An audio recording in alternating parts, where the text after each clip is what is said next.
Hello, John Vance, Josh Bloom. Welcome to the Bee Shifter podcast. Today, we're going to feature some audio, a couple of different incidents we're going to take you to. One's a kitchen fire, one's a residential fire with a defensive shift. But first, just want to check in with Josh. How are you doing today, Josh? I'm fantastic, John. Thanks for asking. I'm in Cincinnati, and it's going to be 70 degrees and sunny today. So that's I hope winter is behind us. And just to give people some context, we are recording this on April 8th. So if you're listening to it this week, I think the eclipse is going on this week, isn't it? Oh, yeah. The governor declared a state of emergency and traffic everywhere and stay off the road. And yeah, animals are going to be running wild everywhere. So this might be our last podcast, you know, if everything comes crashing to a halt, right? Well, I seen something this morning. Stay away from raccoons and squirrels in the area because they will act crazy. That's funny. That's great. Hey, we're pretty excited because this week or next week at this time, we'll be packing up to go to Indianapolis. We'll be at FDIC. We have a booth there. We'll be there Wednesday through Saturday. We want to invite everyone to come by, see us, ask questions. That is, if we make it through the eclipse. Ask questions. We've got our FAFO t-shirts. So if you want to join the fire department coalition or firefighters against destructive decisions, you can do that with us. We're going to be in booth 12039 in the Hoosier corridor between doors I and J.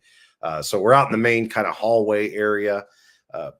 We always have a great time talking to the blue card folks out there, but especially this year, you know, we get a lot of people that don't understand what blue card is. So if you've got that chief from your department, a decision maker in your department that you want to send our way to talk a little bit about blue card and maybe get some of the misconceptions out of the way, we would invite you to do that as well.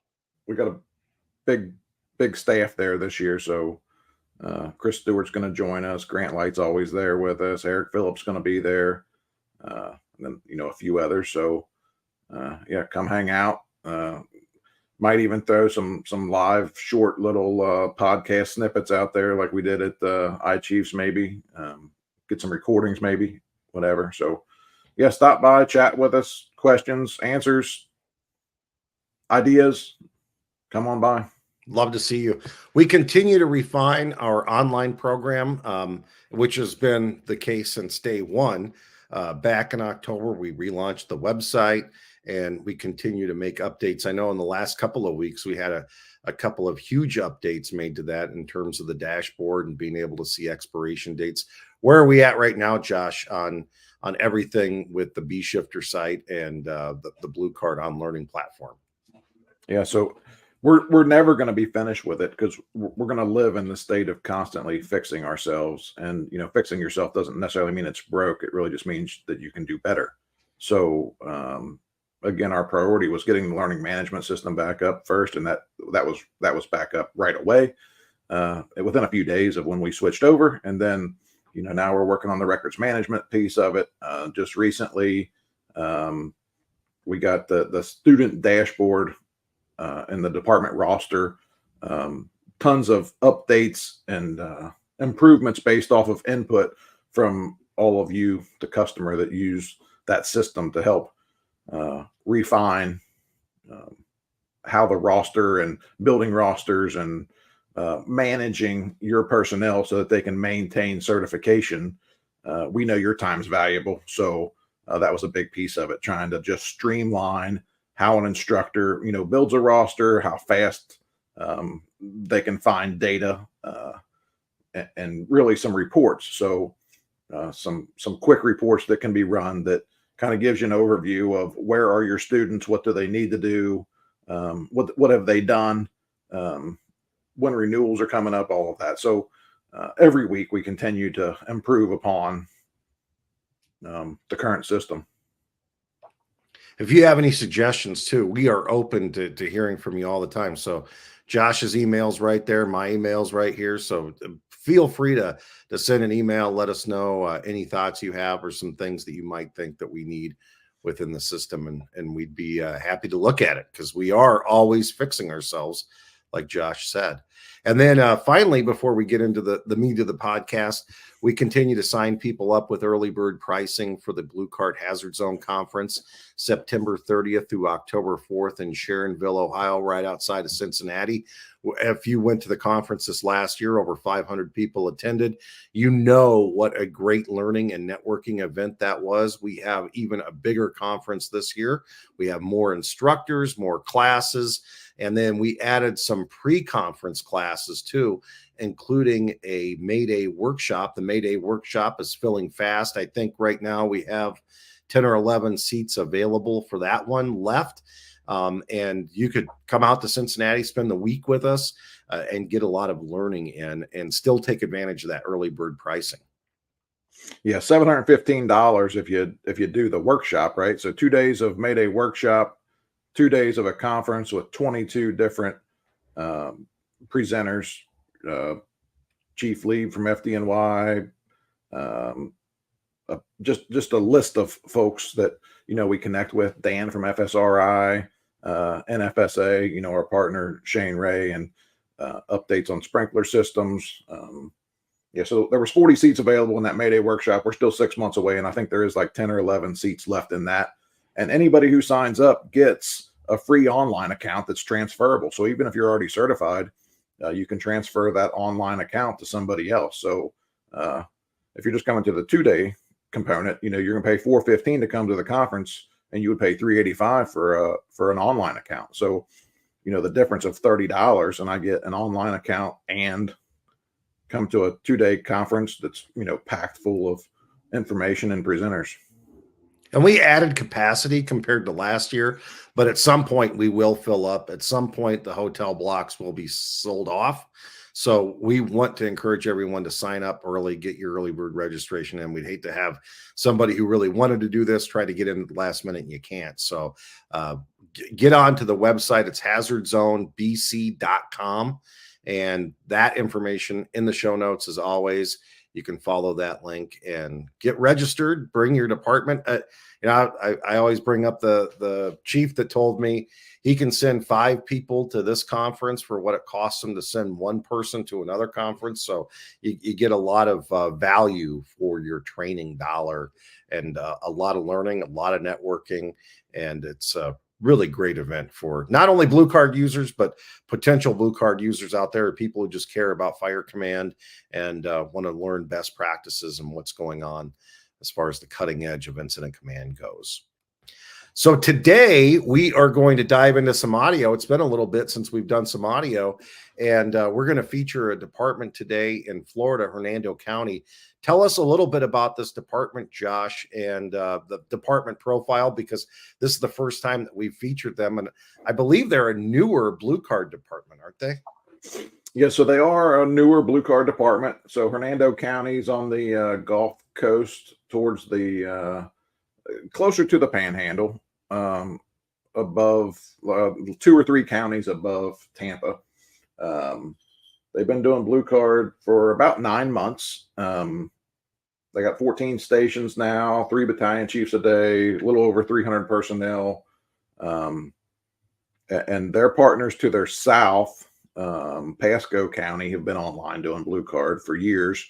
And then Polk County, just south of them, has been doing Blue Card for years. And then we're starting to see some other growth in and around that Pasco Polk County area, connecting back over towards Orange County, and then when you get back over the Orange County side, Brevard County, running all the way up and down the coast, all the way down to Miami-Dade. That's been using the system for over 10 years. So an interesting thing with the Hernando County, when the chief went there, one of the things that he was rolling out and pushing out was that they standardized incident command and deployment. So he laid out some really defined expectations of what they were going to do with Blue Card. And just like any training, once you turn it on, doesn't mean you're going to have 100% performance in the field. You're probably never going to have 100% performance, but that's what you're always striving for. Again, just like Command Function 7, right? We're always evaluating what we're doing, trying to do it better, even if we nailed it, right? We can always improve, and that's how we continue to do better. So I think a key thing was that the chief rolling out some expectations, and then, you know, having feedback from the people who use the system of what does this really look like, and then really once some folks started going through it, having that conversation of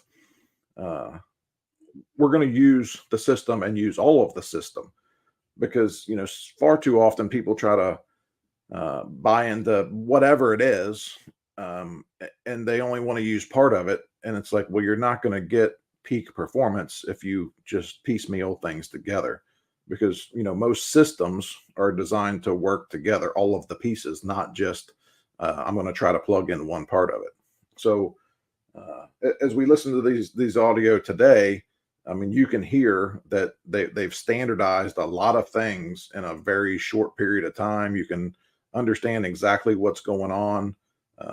Their size up and follow up and can report communications is very clear and defined and organized. So yeah, let's just hear it for ourselves. Battalion Chief 1, Battalion Chief 2, Station 1, Engine 2, Engine 5, Rescue 5, Switch 2 and respond on Fire 2 to 7454 Blackhawk Trail, reference to a residential fire. He's on 2.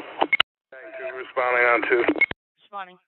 All units, I show you responding on Fire 2, 7454 Blackhawk Trail, reference to a residential fire. Caller advised the sister was making chicken and the oil on the stove caught fire. There are flames at this time. They called in by a minor, 2 minors on the property, a 15-year-old and a 16-year-old. Your closest hydrant is going to be just east of this address on Blackhawk Trail. All units on Fire 2, be advised, the juvenile male is 15 years old, keeps trying to go back inside the residence to grab his Xbox. He is not listening to the operator. Just stay outside. Engine 1. Engine 1. Engine 1, Hernando. Engine 1. Who's first, Bill? Engine 4, Hernando on 2. Engine 1, repeat. Who's first due? Engine. Engine 2. Engine 2, Hernando. Engine 2. On scene, small single-story residential structure with smoke showing from the alpha side. This will be a working fire. Engine 2 will be stretching a hand line to the alpha side for fire control and primary search. Continue to balance the alarm and will be establishing command. Engine 2 is command, working fire. Fire from the, smoke from the alpha side, single-story residential. Battalion 1, Hernando. Go ahead. On scene. Copy on scene. Battalion 1 to command. Go ahead. I understand that you have a hand line through Alpha for fire control primary search. If that's correct, give me a can. That is correct. Completing 360, no other hazards noted. We're going to remain in the offensive strategy, and accountability is going to be on the Alpha side, Engine 2. Battalion 1 copy. 360 complete, no additional hazards noted. Accountability is going to be on Engine 2 Alpha. Battalion 1 to Hernando. Go ahead. Assuming Blackhawk command, continue the balance of the alarm, remaining in the offensive strategy. Copy. Battalion 1, Blackhawk command, continue offensive strategy. Continue command. Command Engine 2, go ahead. We have a status change. Fire's out. Checking for extension. And primary search is complete. No additional needs. Command copy. Fire's out. Checking for extension. Continuing primary search. Lieutenant Command, actually, we need one thing. We need ventilation set up at the door. Copy. We'll have ventilation set up momentarily. Engine 5, Rescue 5, level 1. Command Engine 5. Engine 5, go command. Spot your apparatus behind Engine 2. Supply Engine 2. and go on deck Alpha. Engine 5 copy. Spotter apparatus behind engine 2. Set up a water supply, then go on deck Alpha. Chief 1, command level 1. Command engine 5. Engine 5, go. Have rescue 5 attached to you. Copy. Rescue 5, you copy? Engine 1's level 1. Command engine 1. Engine 1. Spot your apparatus out of the way and go on deck Alpha. Copy. Spot out of the way. Go on deck Alpha. Rescue 1 on deck. Rescue 1 staging, level 1. Command Rescue 1. Rescue 1 go. Spot your apparatus out of the way instead of rehab and medical on the west side of the scene. Rescue 1 copy. Set up rehab west side scene. Command engine 5. Engine 5, we arrived at Alpha. Copy. Set up positive pressure ventilation through Alpha. Copy. Chief 1, command, you want me to take Alpha? Command to Chief 1, that's affirmative.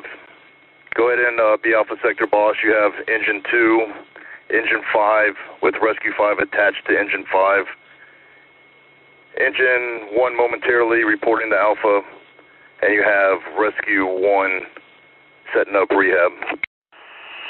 Alpha, command, I got engine 2 working inside. 5's on deck, Alpha. What else do I got? Command back to Alpha. You have engine 1 reporting to on deck Alpha. You have rescue 5 attached to engine 5, and you have rescue 1 setting up rehab. Alpha to engine 2. Engine 2, Alpha. Alpha, go. We currently have perfect conditions throughout the half for ventilators, looking for extension. Requesting a crew to go to the attic to check the attic space for any extension. Engine 2, you were tough to understand. If you can do a face-to-face at the door with me, that'd be good. If you need extra crews, I got 2 on deck. Alpha to command. Command, go ahead, Alpha. Battalion 2, level 1. Alpha to command. Command, go ahead. They got all clear on the structure. Fire's out. They're overhauling. Sending engine 5 crew into the garage attic space to check for any extension there. Command, copy. Got a good knockdown on the fire overhauling. Sending engine 5 crew in, checking for hidden fire. Yeah, so on this one, John, starting with the dispatcher, their dispatch giving them some information. I think one of the values that makes it a little easier with working with dispatch is when they work for the fire department. So in this case, they work hand in hand.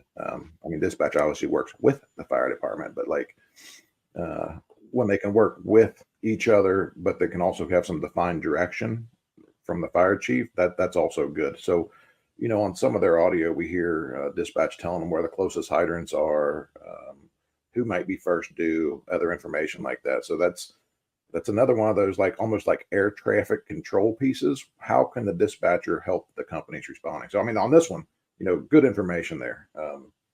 Yeah, like the kid trying to go back inside. That's definitely something you want to know about as you're responding and coming into something like that. Is if not everyone has evacuated and there are people not following the pre-arrival instructions, that's really good to know as the company's coming in. Absolutely, yeah. And then engine two pulls up, right? A really good size up. So people always say, well, how do they get that to roll out like that? Well, it's practice, right? The chief rolled out some expectations.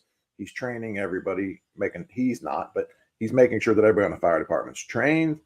And then he's reinforcing, good behavior and helping to correct, areas that could be improved. So, excellent size up here, painting a good picture of what's going on, as Chief Bernasini, used to say. Maybe one of the most important communications on the fire ground, right? It just sets the stage for what is going on. It tells everybody else that's en route what it might look like. In their system, the battalion chief pulled up right behind engine 2. So they hadn't gotten a 360 yet. And that command transfer was super simple because, basically just gave a rundown of what the battalion had heard en route, but took command, right from the get-go, which, in our system, that puts it back to the task level, can do task level work. And now you have a strategic IC in there that's doing strategic and tactical level decision making. So the company officer can get back to focus on the work, right? And then still comes back with the follow-up report, to command, that 360 is complete, what was found, and then, what they were continuing to do. So, I mean, that was all good communications from the very front end. And, people say, oh, it takes too long. And it's like, well, the information that you gain in that 12 to 14 seconds is really priceless, because you can still have your firefighters, deploying and doing things while you're still gathering information and letting everybody else know what's going on, so that we're all on the same page, operating on the same incident action plan. So soon thereafter, Engine 2 ends up inside. So Engine 2 keys up to command, and it's given a status change. Really was just given a report of, hey, the fire's been knocked down, and that they have it all clear, and said, no needs initially. And on that, I just want to talk briefly about Engine 2's communications from inside was very clear. So one thing we talk about is the strategic IC has to be listening, right? One of the big jobs of the strategic IC is active listening. So, they're in their car, they're wearing a headset, they can hear the communications. And on this case, as we're listening to it on here, we're not even there. And you could make out exactly what Engine 2's communications was. And that doesn't happen by accident either, because majority of radio fireground traffic we hear with people wearing their mask is not good. It repeats your traffic, it will garble, whatever. And it's because oftentimes they're not holding their mic in the right place. They're trying to use some Bluetooth technology that maybe they're not familiar with. They're just bothered because they don't want to talk on the radio. They just want to do work. I mean, who knows, right? But in this case, I just want to bring it out that, that Engine 2 traffic from inside on air, it was excellent. It was clear. And that's important, because that also helps drive down radio traffic. So Engine 2 had keyed back up and said, we actually need a company to assist us with checking for extension. So that next transmission was to Engine 5. So we talk about, task location and objective. The IC gives a great short task location objective to Engine 5, and then they're following the order model. Engine 5 breaks it down, makes it a little bit shorter, but Engine 5 repeats, not verbatim, but gets the message back to command that they're clear on the assignment. We're going to park out of the way, get a water supply to Engine 2, pull a backup line off of Engine 2. So the strategic IC is doing strategic level accountability, checking that box. This is where I'm at, drawing out their incident action plan. And then, some things changed. By the time Engine 5 got into place, they said that they were there in Alpha, and then they just got a reassignment to, set up a positive pressure fan at the front door. So, sometimes we hear, if I don't have something for somebody to do, what do I do with them? Well, in this case, they were setting it up to support the work of that first company inside, Engine 2. So they wanted to get a company on deck. They wanted to get a backup line into place. They got a water supply. So all those things that we talk about when we're establishing an attack position.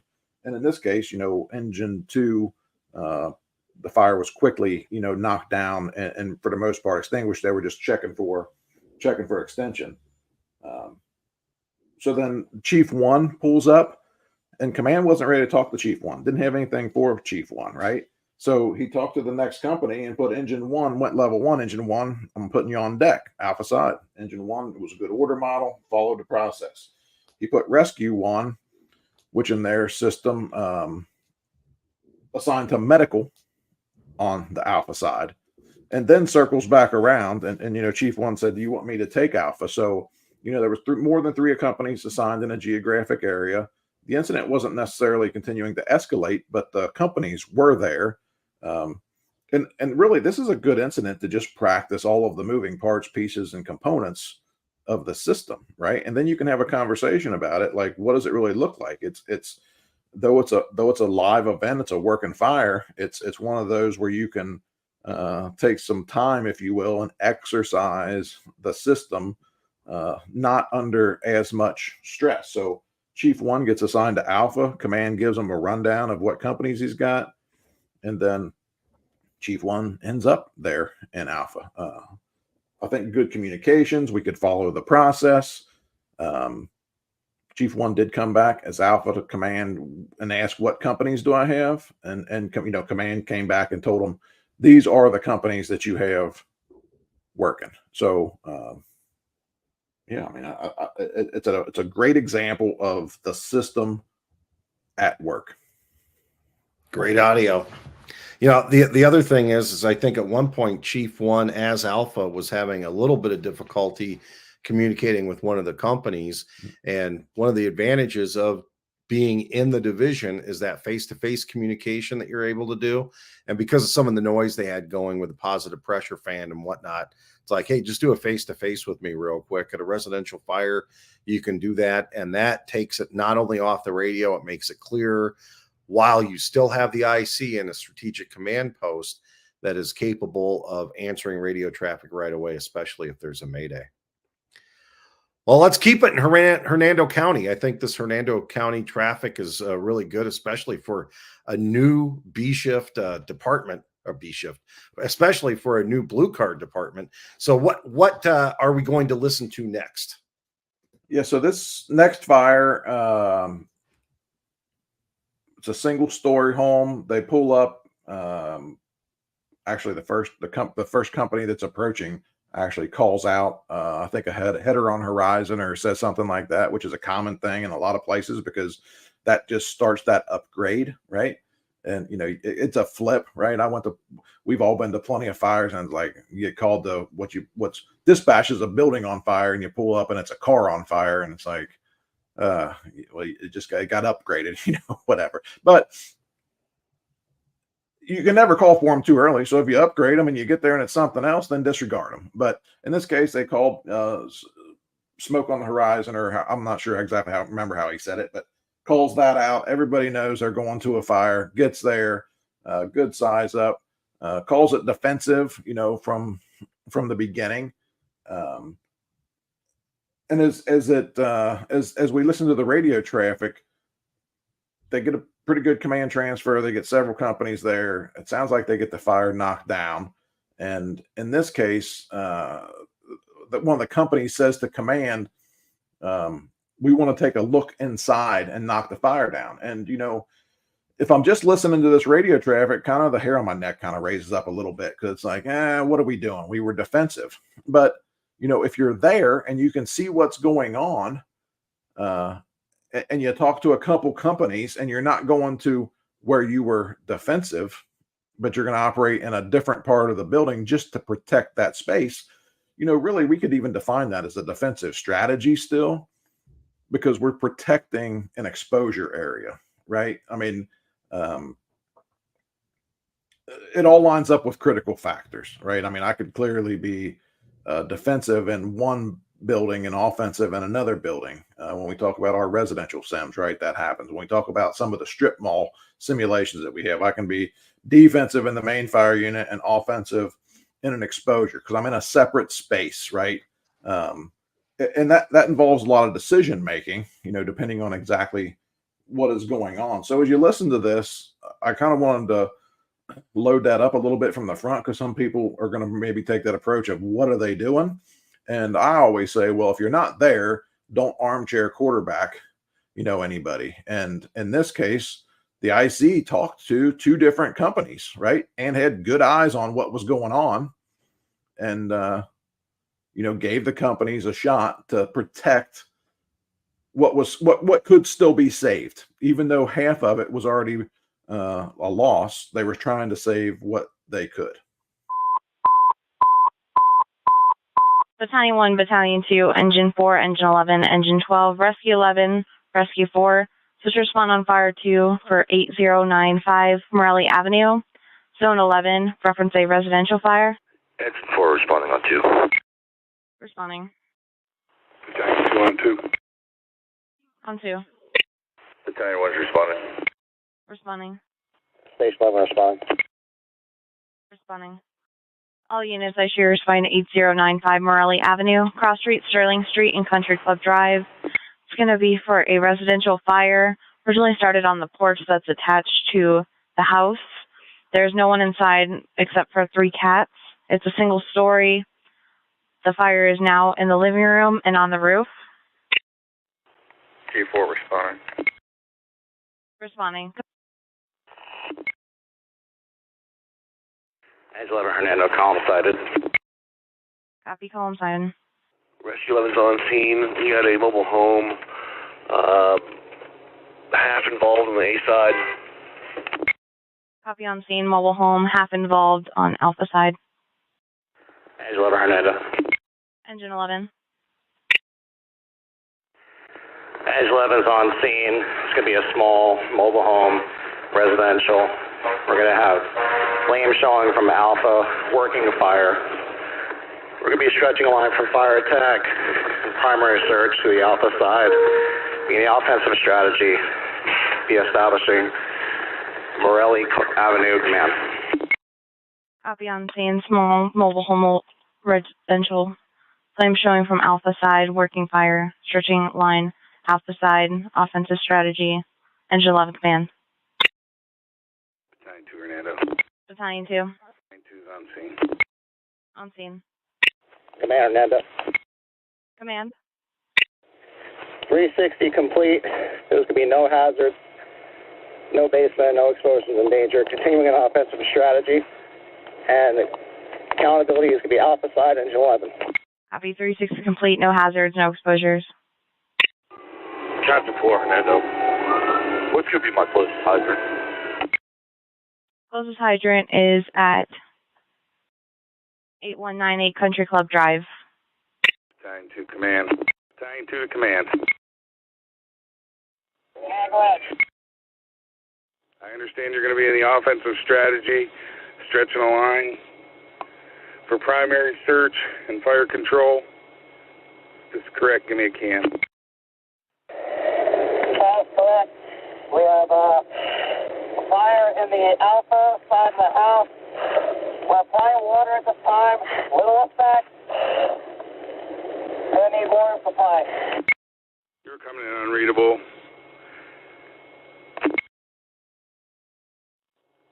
Battalion 2 to Hernando. Battalion 2. Battalion 2 is going to assume command.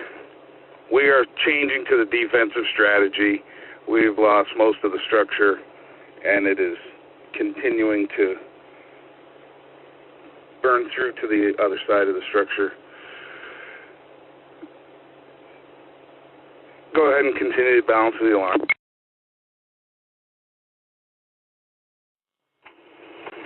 Engine 4, level 1. Copy level 1. Hernando copies all. Come in. And Engine 4. Engine 4, go ahead, command. Catch a hydrant. Spot behind Engine 11. Lay a line to them. Then pull a second line off Engine 11 and assist with fire control. Engine 4 understands catching the hydrant, laying the line to Engine 11, pulling the second line off Engine 11 to assist in fire control.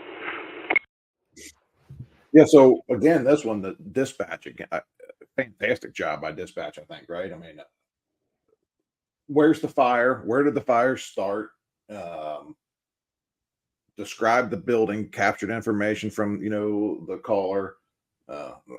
We know fires that start outside of buildings, end up in attic spaces, go to the roof, very quickly, spread rapidly. So good information again by dispatch.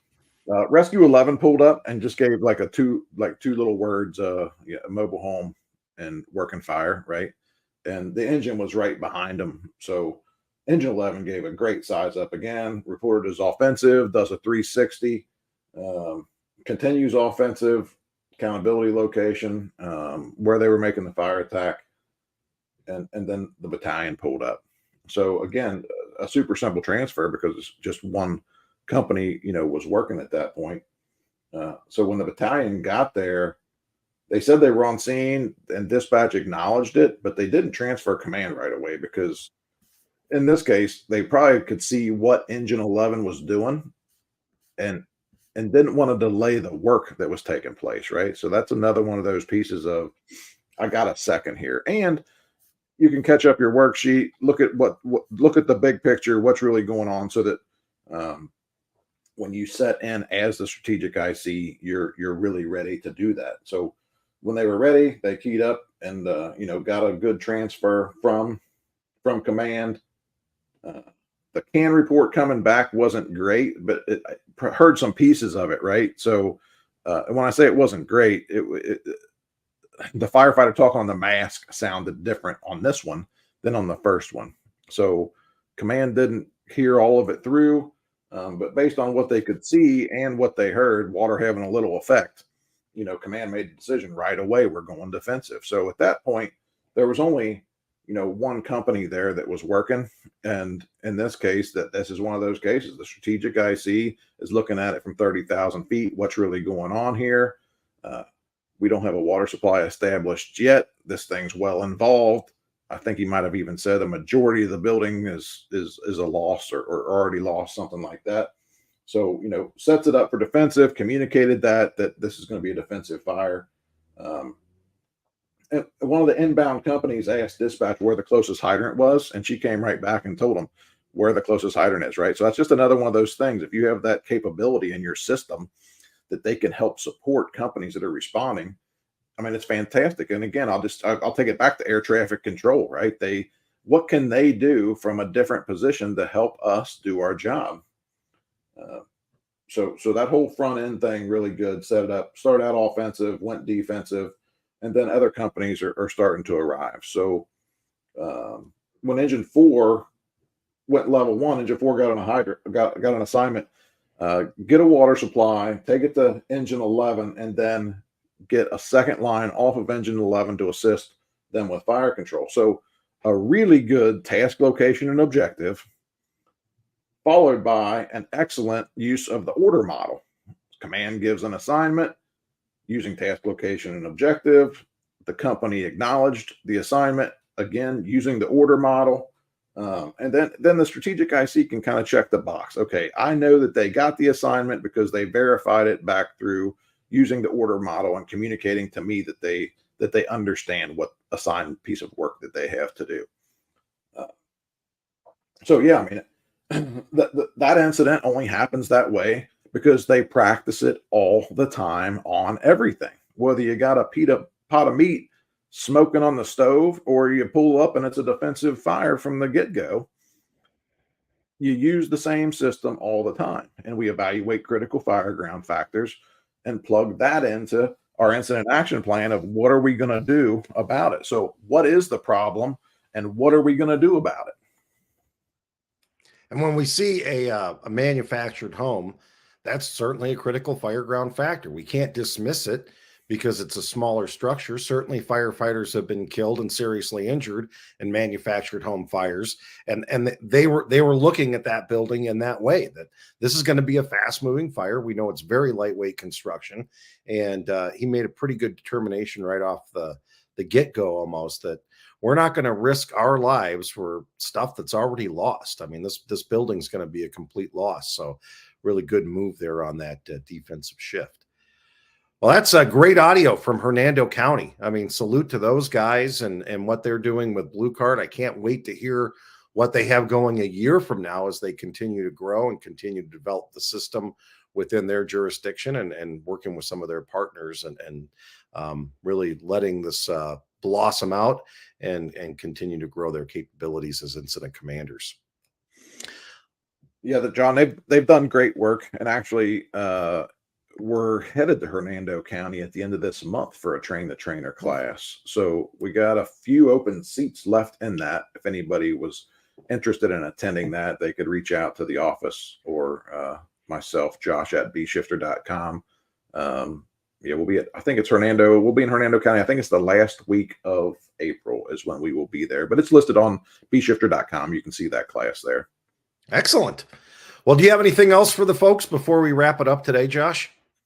No, if you're going to be at FDIC, stop by and see us, and make sure you stay tuned to all the podcast and the buck slip that we all, keep on working on and pushing out every single week, getting tons of activity on that. And I think it's having a huge impact. So, John, really, this is your mojo, but if you have something for the buck slip or something you want us to talk about or a podcast or you want to get on a podcast, just reach out to us. And the B Shifter Buck Slip is our weekly newsletter. You can sign up for it in the show notes. You don't have to be a Blue Card subscriber to get it. We welcome everyone to stay in touch with us. It is for incident commanders and fire service leaders to give you the latest information every week, and it's absolutely free. All right, man. Well, I'll see you next week at FDIC. I'm looking forward to that. And thanks for bringing us this audio today, Josh. Appreciate it. Sounds great, John. We'll talk to you soon.